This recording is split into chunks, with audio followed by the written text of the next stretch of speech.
मसला जो है ना वो है ट्रांजैक्शनल फ्रेंडशिप। डेफिनेशन के मुताबिक ये एक ऐसा ताल्लुक है जहां सामने वाले को सिर्फ एक रिसोर्स या टूल समझकर इस्तेमाल किया जाता है। इन ताल्लुकात में किसी किस्म का सच्चा दिल से जुड़ा हुआ कनेक्शन नहीं होता। लोगों को लिटरली एक सीढ़ी की तरह इस्तेमाल किया जाता है ताकि अपनी मंजिल तक पहुंचा जा सके।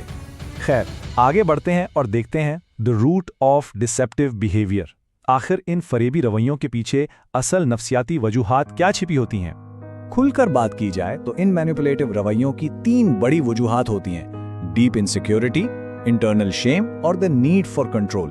आपने नोटिस किया होगा कि जब कोई शख्स बहुत ज्यादा शेखी बघाड़ता है या खुद को हमेशा हीरो बनाकर पेश करता है तो इसकी बुनियादी वजह अक्सर उनकी अपनी डीप इनसिक्योरिटी और अंदरूनी शर्मिंदगी होती है। असल में वो लोग अपने आप से खुश नहीं होते, इसलिए दूसरों को कंट्रोल करके और कहानियां बनाकर अपना इमेज बेहतर दिखाने की कोशिश करते हैं। अच्छा, अब जरा इन 2 चीजों को कंपेयर कीजिए। एक तरफ है हेल्थी सपोर्ट, जहां दोनों लोग एक दूसरे की कामयाबी पर जेन्युइनली खुश होते हैं और एक दूसरे को मोटिवेट करते हैं। दूसरी तरफ आती है अनहेल्थी जेलसी, जहां एक इंसान छुपके दूसरे की नाकामी को एंजॉय कर रहा होता है।